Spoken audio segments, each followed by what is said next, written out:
For 5 hours and 20 top experts, no one could bypass the lethal lock on her smart tower until she fired a lowly night janitor.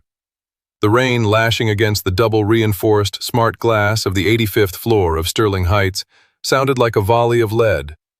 Outside, the city of Chicago was a smeared landscape of neon and shadow, but inside, the grand penthouse ballroom was a monument to flawless human ambition. The air was cool, dry, and carried the expensive, mingled scent of vintage champagne, orchids, and the faint, ozone-sweet purr of invisible air filtration units working at maximum efficiency. This was the crown jewel of Sterling Holdings, a vertical fortress of silver and tempered glass that relied entirely on the proprietary Omni-Shield AI to regulate its environment, lock its vaults, and monitor the breath of every living soul within its walls. Evelyn Vance, the 31-year-old chief executive, stood near the glass-walled mezzanine, her dark hair pulled back into a severe geometric bob that matched the clean lines of her custom-tailored white suit. She was a woman who had built her reputation on an absolute intolerance for human error. Under her direction, the company had replaced 3 entire divisions with automated protocols, claiming that human hesitation was the single greatest vulnerability in modern enterprise. Tonight was her triumph, an exclusive, closed-door summit for 50 of the nation's most prominent industrial billionaires, gathered to witness the formal integration of the Omni-Shield system into the city's municipal grid. Yet 3 floors below the glittering crystal chandeliers, in the narrow, concrete-walled maintenance corridors that the elite guests would never see, the air smelled of grease, damp wool, and the warm, familiar scent of wet dog. Julian Thorne sat on an overturned wooden cable spool, a small, worn titanium screwdriver held between his calloused fingers. At 45, Julian was a man who seemed to have been carved out of the very scrap metal he repaired. His face was a map of quiet, weathered angles, his eyes carrying the distant, heavy gray of someone who had seen his life's work stolen, repackaged, and sold back to the world under a different name. Once, he had been the chief architect of the very operating system that ran the tower. Today, his gray maintenance jumpsuit bore a simple, adhesive patch over his chest that read, "Night Maintenance." He was a ghost in his own house, kept on the payroll through a low-level subcontract because the modern engineers didn't understand why the old hydraulic conduits occasionally fought the software. Beside him sat Maya.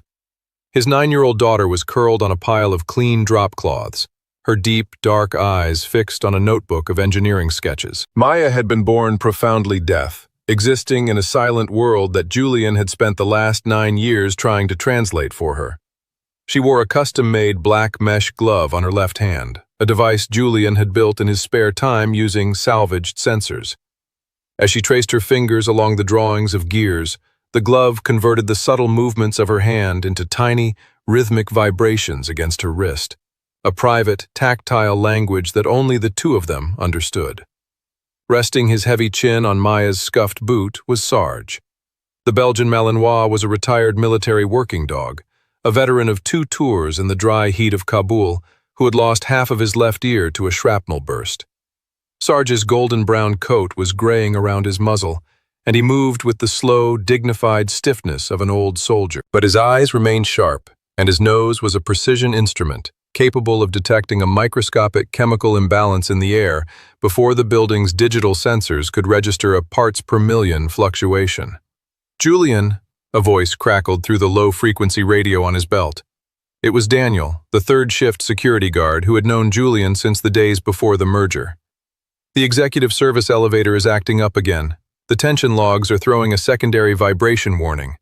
Can you take a look before the late arrivals get here?" Julian tapped his transmitter twice. "On my way, Daniel. Keep the shaft isolated until I clear the level 3 relay." He stood, his bones popping slightly in the damp chill of the basement. He tapped Maya's shoulder, his fingers moving in a swift, comforting sequence. "Stay close. Keep Sarge on the leash." Maya nodded, her small hand reaching down to grasp Sarge's worn leather harness. The 3-legged hop of the dog and the quiet tread of the father moved together down the narrow, dimly lit utility corridor. Upstairs, the party was reaching its peak. Evelyn stood beside Elias Kane, her newly appointed chief of security. Elias was 36, tall, and dressed in a tuxedo that was a fraction of a second too perfect. His hair was slicked back, and he spoke with the polished, hollow confidence of a man who had spent his career selling security protocols he had never actually coded. He was a master of the corporate stage, and Evelyn had trusted him with the keys to the entire Omni-Shield mainframe. "The system is entirely locked, Ms. Vance," Elias said, gesturing to a silver tablet in his palm. "We've established an air-gapped encryption shield. Even if someone were to physically breach the lower server vault, the AI would interpret the interference as a chemical event and seal the floor within 90 seconds. "And the manual bypass?" Evelyn asked, her eyes scanning the room as the first course was served. "There is no manual bypass," Elias replied, a thin, cold smile touching his lips. "Because humans can be bribed, Ms. Vance. Algorithms cannot." At that moment, the service elevator doors at the back of the mezzanine level hissed open. Julian stepped out, his hand tool bag clinking quietly at his side. He was leading Sarge, whose ears were pinned back, his nose twitching frantically. The dog's amber eyes were fixed on Elias Kane. Sarge did not bark. Instead, he let out a low, deep, guttural growl, a sound that was less of a noise and more of a physical vibration that traveled through the floorboards, causing the crystal champagne flutes on the nearest table to ring with a faint, crystalline resonance. Elias froze, his hand tightening around his silver tablet. "What is that?" one of the billionaire guests, a prominent tech investor from New York, asked, stepping back as Sarge braced his front legs, his golden coat bristling along his spine. "Why is there an attack dog in the VIP dining room?" Evelyn turned, her eyes flashing with a cold, elitist fury as she saw the gray jumpsuit, the deaf child, and the scruffy, one-eared dog standing on her pristine silk carpet. She marched across the floor, the rapid military click of her heels sounding like a firing squad. "Julian," she whispered, her voice a dangerous, quiet hiss. "I tolerated your presence in the basement because the facility manager claimed you knew the old pipework. But you bring your broken dog and your street brat into my VIP pavilion? This is $100 million event." "I'm sorry, Ms. Vance," Julian said, his voice level and entirely without fear. "The elevator relay is cleared, but Sarge isn't growling at the guests. He's smelling something that shouldn't be here." Sarge took a step forward, his growl deepening as he stared directly at Elias Kane's chest pocket, where a small, silver, thumb drive-sized device was hidden beneath his silk pocket square. "The dog is a liability," Elias said, stepping up beside Evelyn, his voice carrying a manufactured panic. "He's a retired military canine. Their training is highly volatile. If he snaps, we have a major lawsuit on our hands." "He's right," Evelyn snapped, her patience finally disintegrating. "Julian, you are fired. Not just from this shift, but from this company. Pack your things and get out. Security, escort this man and his animal to the street. If I see him on the property again, I'll have him arrested for trespassing."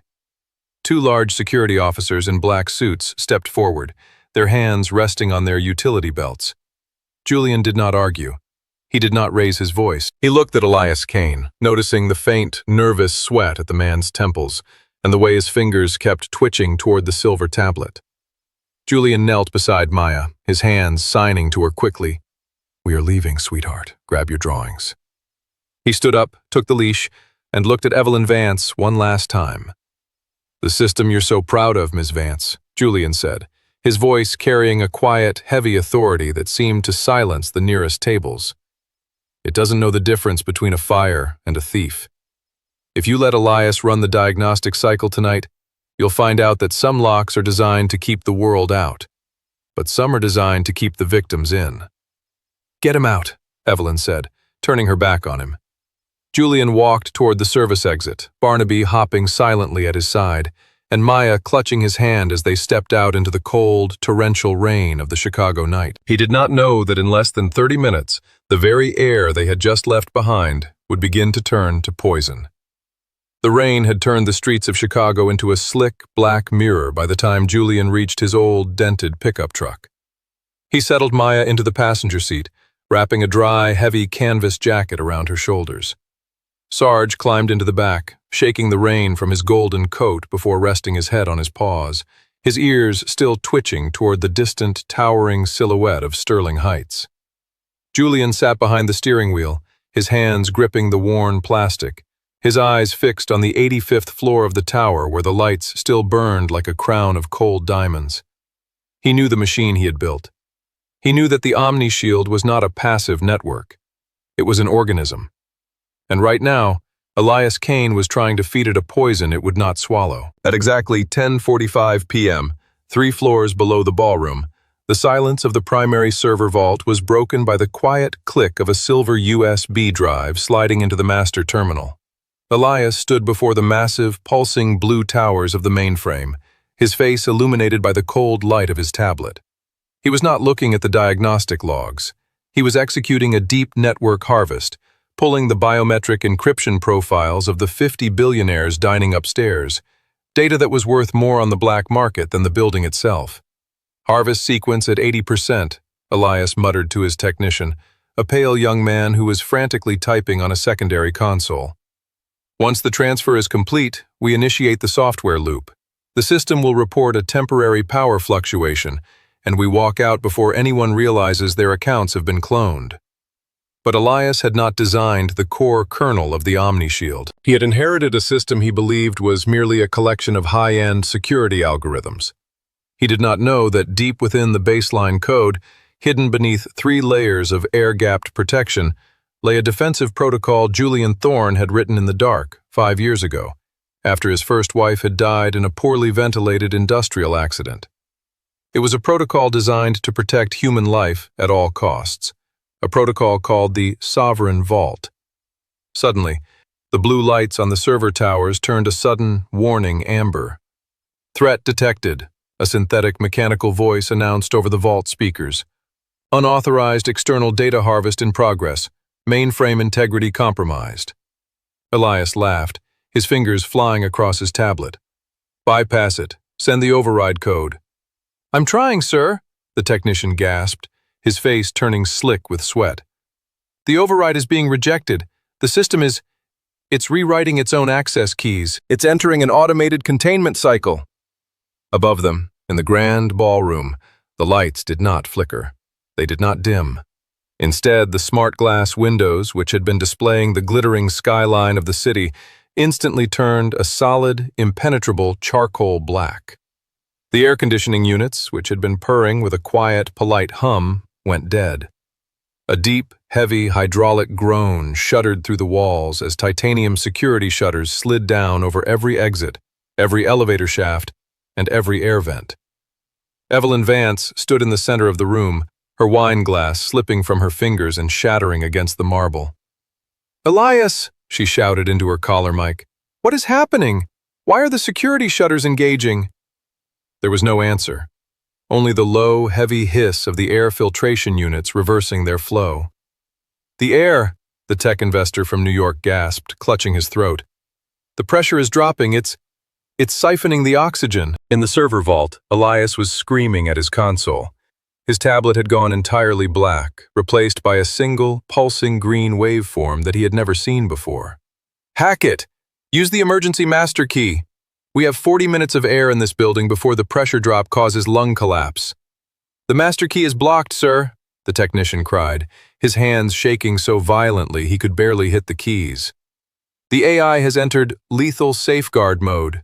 It thinks the building is under a chemical attack because of the unauthorized thumb drive. It has sealed the dome. We are locked inside our own vault." Evelyn ran to the elevator lobby, her high heels clicking frantically against the marble, but the heavy steel doors were sealed, their digital displays glowing with a cold red message. "System locked. Vacuum protocol engaged." She turned to Daniel, the security guard who had been left at the desk. "Daniel, use the manual override, now!" "There is no manual override, Ms. Vance," Daniel said, his face pale as he pointed to the security terminal. "Elias had us disable all the physical switches last week, remember? He said they were a vulnerability. But look at this." He pointed to a secondary screen that was flickering with an archived system file.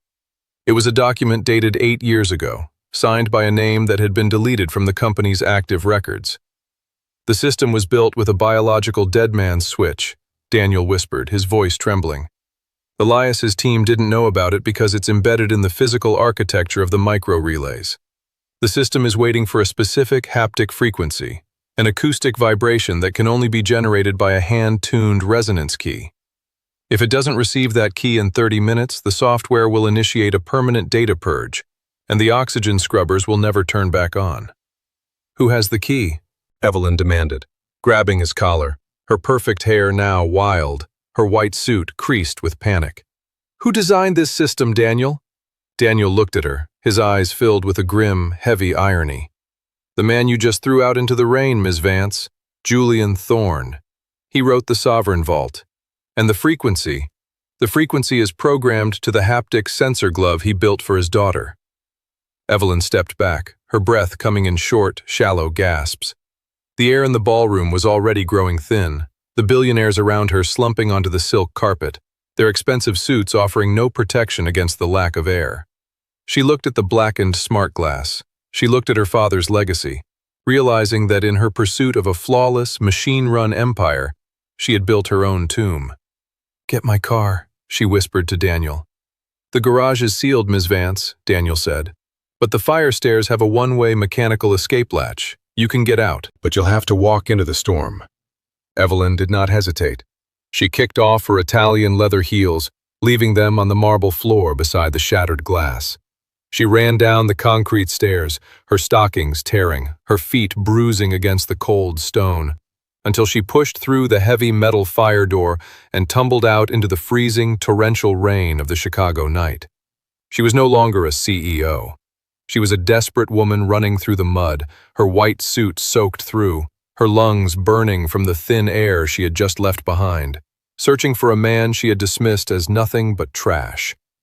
Julian Thorne sat in the corner booth of The Anchor, a low-lit 24-hour diner 3 blocks from the shipyard.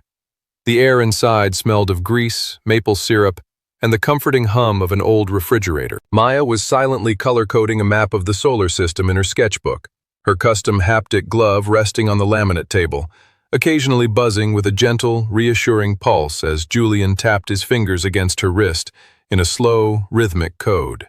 Sarge lay under the table, his damp coat slowly drying in the warm air, his ears twitching at the low rumble of thunder outside. The glass door of the diner burst open with a frantic, metallic rattle. Evelyn Vance stumbled inside, a ghost in what remained of her white suit. Her hair was plastered to her face, her stockings were shredded, and her bare feet left bloody, smudged prints on the cheap linoleum floor. She was shivering violently, her chest heaving as she scanned the diner with wide, terrified eyes until she spotted the gray uniform in the corner booth. She fell against the table, her hands trembling as she reached toward Julian. "Julian, please," she gasped, her voice raw and cracked from the freezing wind. "I was wrong." "I was so incredibly wrong. The tower? It's locked down. Elias tried to bypass the server and the AI. It sealed the building. There are 50 people upstairs. They're suffocating. The oxygen scrubbers are running backward." Julian did not stand up. He did not show panic. He looked at her bleeding feet, then at the desperate, ruined posture of the woman who, only an hour ago, had treated him like trash to be swept out of her sight. Maya stopped drawing. She looked at Evelyn's shivering frame, then looked up at her father. With the quiet, instinctive empathy of a child who lived in a world of silent observations, Maya reached into her small backpack, pulled out a dry, blue flannel shirt Julian had packed for her, and gently slid it across the table toward the drenched CEO. Evelyn looked at the flannel shirt. She looked at Maya's calm, dark eyes, the child she had called a nuisance. A sob broke from Evelyn's throat, a heavy, painful sound of pure shame. She clutched the warm flannel to her chest, her head bowing. "I'm sorry," she whispered, the tears mixing with the rain on her cheeks. "I am so sorry." Julian reached down and patted Sarge's head. The dog stood up, his amber eyes fixed on Evelyn. "Sarge didn't growl at Elias because of his training, Evelyn," Julian said, his voice a low, steady rumble that cut through the diner's quiet. "He growled because Elias was carrying a volatile chemical, a highly dense, military-grade cooling agent used to overclock portable server breaching rigs.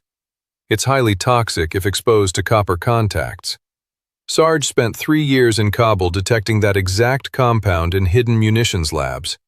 Julian stood, his tall frame casting a long shadow over the booth. The Omni-Shield didn't just lock down because of a data breach. The AI's chemical sensors detected the cooling agent when Elias plugged in his rig. It thinks there is a biological weapon active on the 85th floor. The Sovereign Vault is a quarantine protocol, Evelyn. It's not just holding them hostage, it's actively vacuum sealing the penthouse to prevent the plague from escaping into the city. In 18 minutes, the atmospheric pressure in that ballroom will drop to 0. Their lungs will collapse. Evelyn gasped, her hand flying to her mouth. Can we stop it? Can we hack it from the outside? You can't hack an air-gapped system that has entered quarantine, Julian said, picking up his tattered leather tool bag. The only way to override the Sovereign Vault is through the physical micro-relay array in the basement generator room. But to get past the titanium quarantine gates, we need a dual-frequency biological handshake. It requires a specific haptic vibration to tell the AI the creator is present, and it requires a high-frequency acoustic wave to recalibrate the air sensors. He looked at Maya, then at Sarge. Elias wanted to build a world run by flawless algorithms because he thought humans were a liability. But I wrote the safety keys using the only two things in this world that never lie: my daughter's touch and my dog's voice. What do we do? Evelyn asked, her voice steadying as she found a fraction of her executive focus in Julian's calm. We go back, Julian said, but we have to drive. The storm has taken out the local power grid, and the tower is running on its private hydro generators. The streets are flooded. We have 15 minutes. They piled into Julian's old, dented pickup truck. Julian drove with a quiet, furious intensity, the truck's heavy tires splashing through the deep water of the flooded Chicago streets. In the passenger seat, Evelyn sat wrapped in the blue flannel shirt, her bare, bruised feet tucked beneath her. She watched in silence as Julian's left hand rested on Maya's shoulder, his fingers tapping out a steady, rhythmic pattern against the girl's collarbone. Do not be afraid, Lily. We are going to make the machine listen. Maya smiled, her small hand reaching down to hold Sarge's harness. The dog sat between them, his head resting on the console, his golden eyes watching the rain-lashed windshield with the steady focus of a soldier returning to the front lines. Evelyn looked out the window at the looming, dark tower of Sterling Heights. The 70-story skyscraper, usually a beacon of silver and blue light, was now a solid, pitch-black obelisk rising into the storm, a silent, vertical tomb for 50 of the wealthiest people in the country. She realized then that her entire life's work, the cold glass and the perfect algorithms, meant absolutely nothing without the messy, warm, imperfect humans who inhabited them. I built it to be perfect, Evelyn whispered into the darkness of the truck cab. I wanted to prove to the board, to my father, that I didn't need to rely on anyone, that I could build a system that never failed. Everything fails eventually, Evelyn, Julian said, his eyes reflecting the green light of the dashboard. A machine only knows what you tell it, but a human knows when to ignore the rules to save a life. That's the difference between a system and a sanctuary. The truck roared over the curb of the Sterling Heights Plaza, coming to a halt directly in front of the flooded basement service entrance. The storm was at its peak, the wind howling through the concrete pillars like a dying beast. Julian grabbed his tool bag, threw open the door, and looked at Evelyn. Keep your head down, he said. The air in that basement is going to be thick, and once we enter, there's no turning back. The flooded basement of Sterling Heights was a concrete labyrinth of cold shadow and rushing water. Ankle-deep and rising, the dark water swirled with oil and debris, reflecting the flickering amber strobe of the emergency backup lights. The massive hydro generators located deeper in the structure let out a low, bass-heavy thrum that vibrated through the water and into their boots, a physical pressure that felt like a warning's. Julian led the way, his heavy flashlight beam cutting through the damp, misty air. He held Maya's hand firmly in his left, while Sarge hopped with practiced, steady balance through the rising water on his right, his ears swiveling as he tracked the strange, metallic echoing of the building's infrastructure. Evelyn followed close behind, her soaked, stockinged feet numb from the cold, clutching the blue flannel shirt tightly around her shoulders. She had spent her life overlooking this subterranean world, treating it as nothing more than a system of pipes to be automated. Now, it was the only thing standing between her and a 50-grave disaster. "The secondary server vault is just ahead, past the generator corridor," Julian said, his voice echoing off the wet concrete. "Elias and his technician are likely still trapped inside. If the AI has completely sealed the lower sectors to prevent contamination, they're running out of air even faster than the guests upstairs." As they rounded the corner into the generator room, the sound of frantic, muffled pounding echoed through the pipes. The beam of Julian's flashlight hit the thick, titanium-reinforced door of the server vault. The digital interface on the wall beside it was dead, glowing with the same stark red warning. "Quarantine lock active. Sector isolated." Inside the small glass viewport of the door, Elias Kane's face was pressed against the glass, his eyes wide and bloodshot, his elegant tuxedo torn and damp with sweat. He was pounding on the reinforced glass with his fists, his mouth moving in silent, desperate screams for help. Evelyn gasped, stepping forward. "Elias!" Julian held up a hand, stopping her. "The door won't open, Evelyn. Not until we override the master array. The AI has entered the final stage of the Sovereign Vault protocol. Look at the pressure indicators." Beside the door, 3 mechanical needle gauges were dipping dangerously into the negative zones. The air inside the server vault, and the penthouse ballroom 75 floors above, was being drawn out through the high-velocity vacuum shafts. They had less than 9 minutes. Julian hurried to the primary maintenance terminal, a heavy cast-iron housing bolted directly into the concrete wall beneath the main hydro generator. He used his titanium screwdriver to pop the safety seals, throwing open the rusted cover to reveal a dense, complex array of copper coils, analog dials, and a single brass diaphragm microphone that predated the digital age by decades.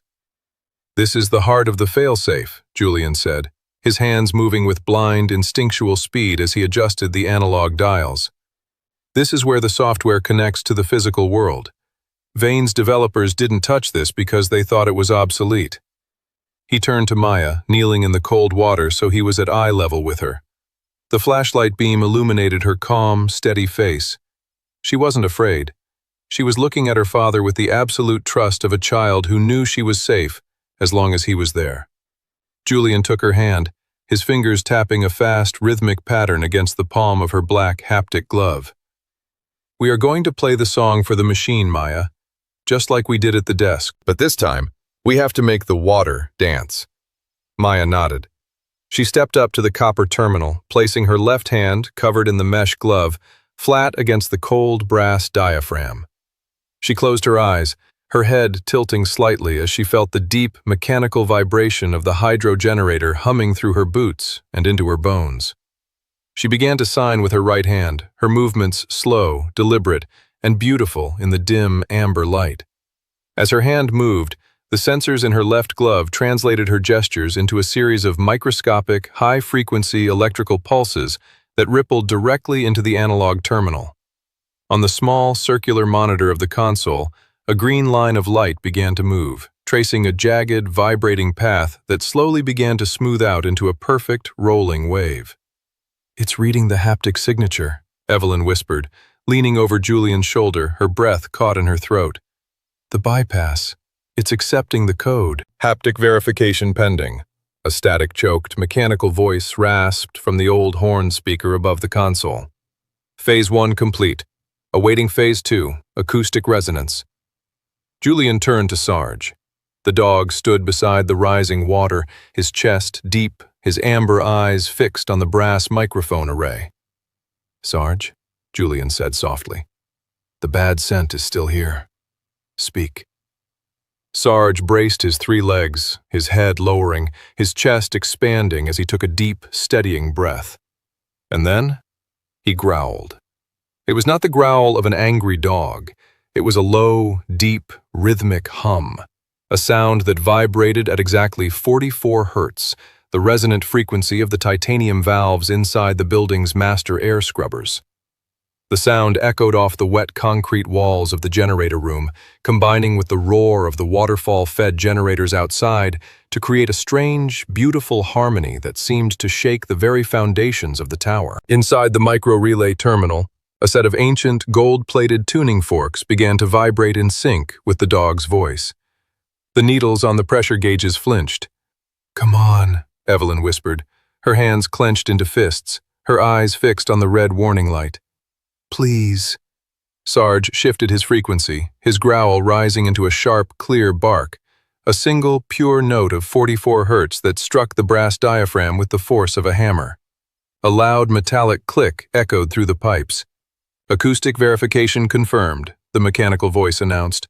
"Sovereign vault quarantine bypassed, initiating air intake and pressure equalization." Immediately, the heavy hydraulic groan of the security shutters reversed. Upstairs, in the 85th floor ballroom, the solid black smart glass windows began to clear, revealing the stormy city skyline as the fresh, cold air of the autumn night rushed through the massive ventilation shafts. The billionaires, who had been slumping onto the carpet in silent, suffocating despair, gasped, their chests heaving as the rich, cool oxygen filled the room. In the basement, the heavy titanium door of the server vault hissed open with a loud release of pressure. Elias Kane tumbled out onto the wet concrete floor, coughing violently, his hands clawing at his throat as he dragged the cold air into his lungs. He looked up, his face slick with sweat and grime, and saw Julian Thorne standing over him, his leather tool bag in hand, and the one-eared dog Sarge sitting calmly at his feet. Elias tried to speak, his voice a dry, pathetic rattle. "Thorne." Julian did not look at him with anger or triumph. He simply looked down at the man who had stolen his life's work and sold it to a predator. "The air is free, Elias," Julian said quietly. "But the data you tried to steal belongs to the people, and they're about to find out exactly what you were planning to do with it." Julian turns to Evelyn, who was standing in the cold water, her eyes fixed on the green, nominal telemetry screen. The 50 lives upstairs had been saved, but the battle for the sky had only just begun. "The backup systems are online, Evelyn," Julian said, his voice a low, reassuring anchor. "Vane's servers are locked out, but the helicopters are still on their way. We have less than 5 minutes before Silas Vane realizes he's lost his hold on the machine." Evelyn reached into her pocket, her fingers finding the small, wet paper napkin she had kept, the one with the dried tomato soup stain from the diner. She looked at Julian, then at Maya, and finally at the scruffy, brave dog who had saved her world with a single note. "Then we don't wait for him," Evelyn said, her eyes burning with a cold, clear light. "We open the sky." The air intake valves of the 85th floor hummed with a deep, therapeutic sigh as the atmospheric pressure inside Sterling Heights normalized. High above, the 50 billionaires, their faces still pale from the brush with death, were being wrapped in blankets by emergency personnel who had finally breached the building's heavy security perimeter. But in the wet, dimly lit concrete caverns of the basement generator room, the battle for the tower's soul had reached its final, critical junction. Julian Thorne did not look up from the open panel of the micro-relay array. His fingers, scarred from years of handling heavy machinery and sharp metal, moved with the swift, rhythmic grace of a surgeon. He had spliced his personal smartphone directly into the tower's primary fiber-optic trunk line, bridging the gap between his old, honest code and the corrupted servers above. "Elias's transmitter is still active," Julian said, his voice a calm, steady anchor in the damp space. He was using a high-gain satellite uplink on the roof to dump the harvested biometric data to Vane Global's offshore servers. "The transfer is paused because of the quarantine lock, but the moment the system completes its automatic reboot, the upload will resume. Silas Vane will have the digital identities of 50 of the most powerful financial leaders in the country." Evelyn Vance stood beside him, her ruined white suit smeared with black oil and rain, her bare feet numb against the wet concrete. She looked at the screen of Julian's phone, where the complex green waveform of the ghost code was pulsing in perfect synchronization with the rhythmic, deep-sea hum of the hydro generators. "If that data leaves this building, Silas Vane owns the market," Evelyn said, her voice dropping to a whisper of cold realization. "He doesn't just buy companies, Julian. He buys the people who run them. My father knew it. That's why he tried to lock Vane out of the municipal grid integration." "Then we don't let the data leave," Julian replied. He reached out and tapped Maya's shoulder, his fingers moving in a swift, silent sequence. "Lily, I need you to hold the tuning fork against the primary fiber conduit. Keep your hand steady. Feel the vibration." Maya nodded. She stepped into the shallow water, her small, pale hand holding the tiny titanium fork exactly against the blue-jacketed fiber-optic cable. She closed her eyes, her entire body settling into a state of quiet, focused concentration, feeling the microscopic pulse of the high-velocity data traveling through the glass strands.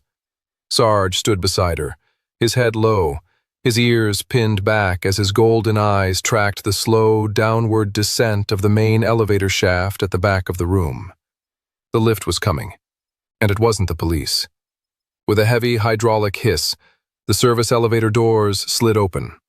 Silas Vane stepped out onto the wet concrete of the basement. At 65, he was a man who looked like he had been manufactured rather than born. His silver hair perfectly groomed despite the storm outside, his dark wool coat dry, his eyes carrying the flat, predatory indifference of a shark. Behind him stood two personal security operators, their hands resting on the grips of their holstered firearms. Vane looked at the water rising around his expensive leather boots. Then his gaze moved slowly across the room, taking in the cowering Elias Kane, the bruised and barefoot CEO, the lowly maintenance worker, and the scruffy, one-eared dog. "Evelyn," Vane said, his voice a smooth, cultured rasp that carried easily over the roar of the generators. "You've made an extraordinary mess of my new acquisition. The board has already accepted your resignation. You should be in your car, not playing in the mud with the hired help." "It's not your acquisition, Silas," Evelyn said, standing tall despite her shivering frame. "And it's not your data." Vane smiled, a thin, bloodless line. Elias was always a bit too greedy. He wanted the harvest for himself. But the system is running on my servers now. The moment the reboot completes, the transfer will finish. Arthur, or rather Julian, I must admit your survival was a minor miscalculation. But a man in a polyester jumpsuit has no standing in a federal court. Give me the phone, and I'll ensure your daughter gets the adaptive medical care she so clearly needs. Julian stood up, stepping between Vane and Maya.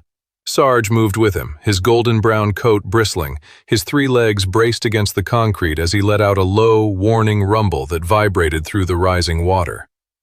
"My daughter doesn't need your charity, Silas," Julian said, his voice hard as iron. "And she doesn't need your machines to speak for her. The data Elias harvested isn't going to Vane Global. While you were riding the elevator down, Evelyn and I rerouted the satellite array." Vane's eyes narrowed, the smooth mask of his face tightening. "What did you do?" Evelyn raised her silver tablet, the screen now displaying a live broadcast feed from every major financial news network in the country. "Tonight was supposed to be the launch of the municipal grid integration," Evelyn said, her voice carrying the sharp, cold authority of her father's legacy. "But we didn't broadcast the promotional video, Silas. We broadcast your transaction history, the shell companies, the illegal data harvesting software, the classified defense contracts you manipulated to force the Aegis merger. All of it is currently spilling onto the desks of the SEC, the DOJ, and the European Central Bank." Inside the elevator, Vane's primary phone began to vibrate violently, a frantic, persistent buzzing that sounded like a swarm of insects. Elias Kane's tablet, still lying on the wet floor, began to flash with a succession of urgent red alerts from Vane's corporate offices in New York. "Sir," Elias whispered from the floor, his voice a terrified rattle. The servers, they're dumping everything. We're locked out. The encryption key is rolling. We can't stop the broadcast." For the first time in 30 years, Silas Vane looked old. His silver head bowed slightly, his hand tightening around his cane as the distant, high-pitched wail of police sirens began to echo through the concrete pillars of the plaza outside the basement entrance. The blue and red flashing lights of the Chicago Police Department began to reflect off the flooded asphalt, casting long, fractured shadows through the high service windows. Vane looked at Julian Thorne, his golden-brown dog, and the little girl holding the small titanium fork. "You're a dinosaur, Arthur," Vane said, his voice losing its smooth veneer, turning cold and dry. "You've destroyed a $500 million asset. You've ruined the company." "No, Silas," Julian said, his eyes carrying the quiet, absolute weight of a man who had finally set a heavy burden down. "I just reminded the machine how to listen." The police operators burst through the service doors, their weapons drawn, their voices commanding everyone to hold their positions. But the arrests were quiet. Elias Kane was helped to his feet, his hands cuffed behind his damp back, while Silas Vane was led away with the silent, rigid dignity of a fallen predator. As the basement cleared, leaving only the steady, rhythmic hum of the clean hydro generators, Evelyn Vance slumped against the concrete wall. She looked down at her bare, bruised feet, then up at Julian. "The board will want to rebuild," she said, her voice tired but clear. "They'll want to restore the Omni-Shield. They'll want a new chief technology officer. The position is yours, Julian. Your name will be on the door. You'll have the resources to build whatever you want." Julian looked at his daughter Maya, who was now carefully putting her wooden flute back into her backpack, her golden dog Sarge sitting patiently beside her. "I don't want the door, Evelyn," Julian said quietly, "and I don't want the high floors. If you want to rebuild this company, do it from the ground. Build a division that designs technology to help people like Maya speak, instead of systems that try to control them. Do that, and I'll consult from the basement." Evelyn looked at him for a long moment, then she reached out and took his hand. "We'll start tomorrow," she said. 2 weeks later, the rain had cleared, leaving the autumn sky of Chicago a crisp, pale blue. In the newly renovated ground-floor lobby of Sterling Heights, the cold, black smart glass had been replaced by wide, clear panes that let the natural sunlight flood the marble. Elias Thorne, now formally restored to his true name on the company's master patents, stood near the entrance, his gray maintenance jumpsuit replaced by a simple, dark wool jacket. He was crouched slightly, adjusting the worn leather strap on Maya's backpack. The girl was delivering a fast, emphatic sequence of hand signs, her face lit with a bright, silent joy as she described her first day at the new school. Sarge sat beside them, his gold coat gleaming in the warm sunlight, his half-ear twitching as he watched the children playing in the plaza outside. He was no longer an unauthorized animal in a secure zone. His collar bore a new, silver tag that read, "Chief Security Inspector." Evelyn Vance walked across the lobby, her stride slower, more deliberate than before. She was wearing flat leather shoes, her hair falling naturally around her face. She held out a small, slightly worn stuffed rabbit, the one she had found in her coat pocket after their night in a basement, apparently slipped in by Maya during the confusion of the rescue. Maya's eyes went wide with delight. She took the rabbit, tucking it securely under her arm, and signed a single, sweet word to Evelyn.